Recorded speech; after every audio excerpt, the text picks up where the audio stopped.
आरोपी आफताब अमीन पूनावाला ने गर्लफ्रेंड श्रद्धा वॉलकर की हत्या करने की बात तो कबूल कर ली है, मगर पुलिस के लिए उसे कातिल साबित करना अभी भी बड़ी चुनौती बनी हुई है।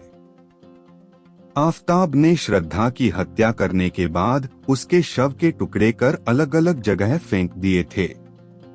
अब पुलिस शव के टुकड़ों को ढूंढने के लिए जंगल में भटक रही है। अब तक 13 टुकड़े मिल भी चुके हैं, लेकिन अब भी बेहद अहम सबूत पुलिस के हाथ से दूर हैं। पुलिस को अब तक न तो श्रद्धा का सिर मिला है और न ही मोबाइल फोन मिला है। इतना ही नहीं, जिस हथियार से श्रद्धा के टुकड़े किए गए वो भी अब तक पुलिस को नहीं मिला है। आफताब और श्रद्धा दोनों एक दूसरे से प्यार करते थे। दोनों की मुलाकात मुंबई में हुई थी।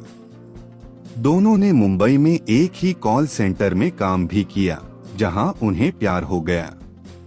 परिवार वाले इस रिश्ते के खिलाफ थे, इसलिए दोनों दिल्ली आ गए और यहां महरौली में किराए पर फ्लैट लेकर लिव इन में रहने लगे। इस साल 18 मई को दोनों में झगड़ा हुआ और आफताब ने श्रद्धा की हत्या कर दी। पुलिस के मुताबिक हत्या के बाद आफताब ने श्रद्धा के शव के 35 टुकड़े किए और उन्हें अलग अलग जगहों पर फेंक दिया ताकि पकड़ में न आ सके। पुलिस कह रही है कि आफताब बार बार अपना बयान बदल रहा है और जांच में सहयोग नहीं कर रहा है। इसलिए पुलिस ने अदालत में उसका नार्को टेस्ट कराने की अर्जी दी है। भले ही आफताब बयान बदल रहा हो और जांच में मदद न कर रहा हो, लेकिन इस पूरे हत्याकांड में कुछ ऐसे किरदार भी हैं जो अहम साबित हो सकते हैं। 18 मई को आफताब ने श्रद्धा की हत्या की और उसके शव के टुकड़े कर दिए। आफताब ने आरी से उसके टुकड़े किए थे। ऐसा करते हुए उसका हाथ भी कट गया। इसके इलाज के लिए आफताब डॉक्टर अनिल कुमार के पास गया था। डॉक्टर अनिल कुमार ने बताया कि उस रात जब वो आया तो नॉर्मल था। उन्होंने जब उससे हाथ कटने की वजह पूछी तो उसने कहा कि फल काटते समय कट लग गया। डॉक्टर अनिल ने आफताब की पहचान की है। उन्होंने पुलिस को बताया है कि उस रात आफताब उनके पास आया था और उन्होंने उसका इलाज किया था। रजत शुक्ला श्रद्धा का दोस्त है। रजत ने न्यूज एजेंसी को बताया है कि श्रद्धा ने 2019 में बताया था कि वो 2018 से आफताब के साथ रिलेशनशिप में है। वो साथ ही रहते थे। शुरुआत में दोनों खुशी खुशी रहते थे, लेकिन बाद में श्रद्धा ने बताया कि आफताब उसके साथ मारपीट करता है। वो उसे छोड़ना चाहती थी, लेकिन उसके लिए ऐसा करना मुश्किल हो गया था। रजत ने कहा कि श्रद्धा की जिंदगी नरक बन गई थी। दिल्ली आने से पहले दोनों ने सहमति से फैसला किया था कि वो यहाँ जॉब करेंगे। रजत के मुताबिक दिल्ली शिफ्ट होने के बाद उसका श्रद्धा से कांटेक्ट लगभग खत्म ही हो गया था। श्रद्धा के एक और दोस्त लक्ष्मण नादिर ने बताया कि अगस्त के बाद श्रद्धा ने मैसेज का रिप्लाई करना भी बंद कर दिया था। उसका फोन भी स्विच ऑफ था। तब मुझे लगा कि कुछ गड़बड़ है।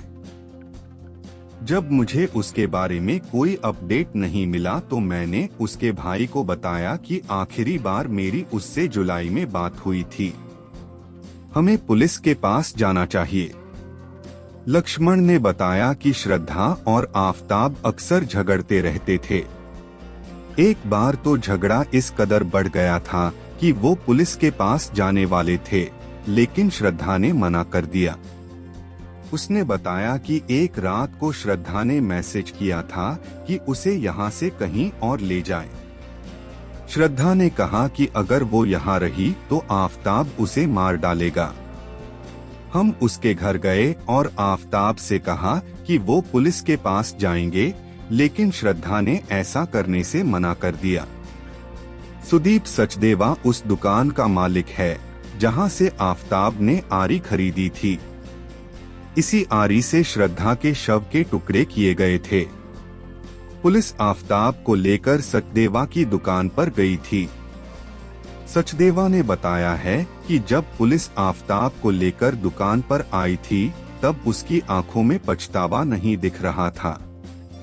श्रद्धा की हत्या करने के बाद उसके शव के टुकड़ों को रखने के लिए आफताब ने 300 लीटर का नया फ्रीज खरीदा था। ये फ्रीज तिलक राज की दुकान से ही खरीदा गया था। तिलक राज ने बताया कि आफताब ने ये फ्रीज 25,300 रुपए में खरीदा था। उन्होंने भी यही बताया कि जब पुलिस आफताब को लेकर दुकान पर आई थी तो वो नॉर्मल दिख रहा था और उसे अपने किए का पछतावा नहीं था।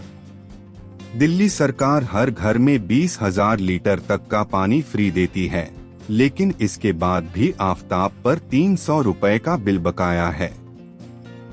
यानी वो हर महीने 20,000 लीटर से भी ज्यादा पानी का इस्तेमाल कर रहा था। न्यूज एजेंसी ने सूत्रों के हवाले से बताया है कि श्रद्धा की हत्या करने के बाद आफताब खून साफ करने के लिए पानी का इस्तेमाल कर रहा था और इस वजह से उसका बिल बढ़ गया।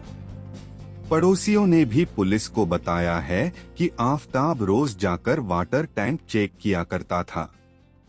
अब इसी बकाया बिल को दिल्ली पुलिस आफताब के खिलाफ सबूत के तौर पर पेश करने की तैयारी कर रही है।